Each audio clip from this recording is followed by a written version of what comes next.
हुए पंडाल के बैकग्राउंड में एक बैनर लगा हुआ नजर आता है जिस पे अल्लामा इकबाल का शेर लिखा हुआ है, जहां में अहले ईमान सूरत खुर्शीद जीते हैं, इधर डूबे उधर निकले, उधर डूबे इधर निकले। तो जहां में अहले ईमान सूरत खुर्शीद तो जीते हैं, लेकिन हमारे दिलों में खालिद खुर्शीद जीते हैं, जो कि हमारे दिलों में बसते हैं। जनाब साबिक वजीर आजम गिलगित बल्तिस्तान खालिद खुर्शीद साहब, मैं इनको दावत खिताब देता हूं। सॉरी जी, वजीर आला, अल्लाह ताला इनको एक दिन वजीर आजम भी बनाए। वजीर आजम सिर्फ इमरान खान।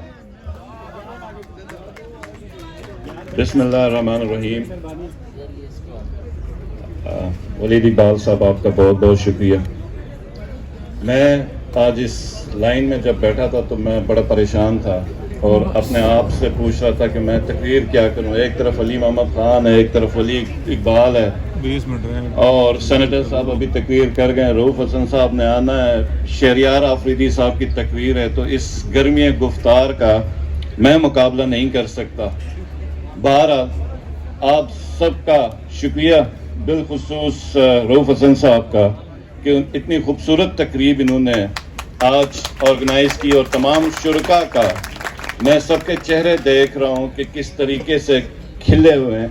और कुछ लोगों से मिलते हुए तो मेरा दिल कर रहा था कि उनको कहूँ कि ईद मुबारक, कि मुझे वो ईद की खुशियाँ मिल रही थी कि 10-10 महीने बाद हम वो चेहरे देख रहे हैं जो आपने नहीं देखे थे, और आज़ादी की फ़ज़ा में एक सांस हम ले रहे हैं। वरना यकीन जानिए कि हमारी जो लीडरशिप ने पिछले 10 महीने देखे हैं वो, और ये पूरे मुल्क ने, पाकिस्तान और पाकिस्तानियों ने देखा है। मैं अल्लाह से दुआ गो हूँ कि अल्लाह इसके बदले में इस पाकिस्तान पे करम करे और पाकिस्तानियों पे करम करे, और जिस मकसद के लिए हमारे आबाओ अजदाद ने कुर्बानियाँ दी हैं और इस मुल्क को हासिल किया है, वो मकसद पूरा करे। और जिस सिमत में पाकिस्तान जाने के लिए बना है, वो सिमत पे पाकिस्तान की रफ्तार स्टार्ट हो जाए। हो सकता है वो लाइव कट हो। मैं बहुत टाइम कलील है, मैं चंद बातें करूंगा कि 1930 में खुतबा इलाहाबाद होता है। उसके बाद ऑल इंडिया मुस्लिम लीग की सदारत कायद आज़म मोहम्मद अली जिन्ना रहमतुल्लाह अलैह जब संभालते हैं, उनकी सरबराही में इलेक्शन होता है 1937 में, जो हम हार जाते हैं।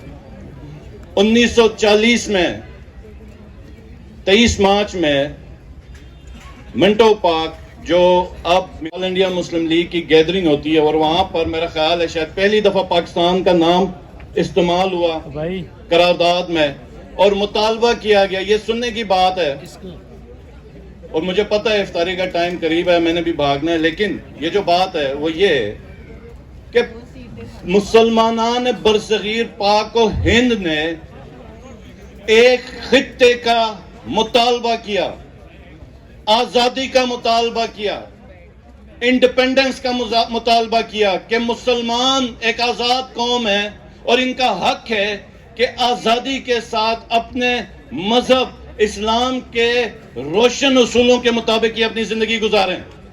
दो रास्ते थे उस वक्त मुसलमानों के सामने, एक ऑल इंडिया, जो इंडिया में अंग्रेज हो या फिर कांग्रेस हो, उनकी गुलामी में जिंदगी, या जदोजहद की जाए, हिजरत की जाए, कुर्बानियां दी जाएं, जानें लुटाई जाएं, इज्जतें लुटाई जाएं और एक आजाद मुल्क हासिल किया जाए। तो हमारे आबाओ अजदाद आजादी की तरफ गए। और आज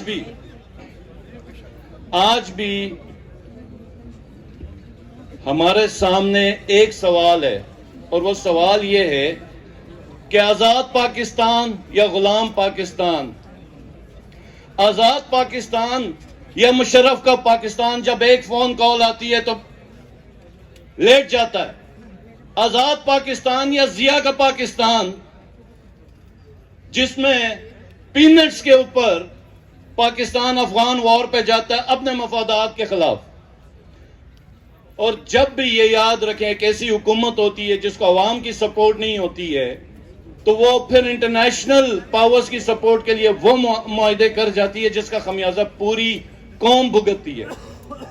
तो आज भी वही सवाल है जो 23 मार्च 1940 को हमारे आबाओ अजदाद के सामने था कि आज़ाद वतन یا غلامی کی زندگی. تو آج بھی ہم پاکستانیوں کے سامنے ایک ہی سوال ہے کہ غلام پاکستان یا عمران خان کا پاکستان. تو ہم سب کی آواز ہے عمران خان کا پاکستان, آزاد پاکستان. بہت شکریہ.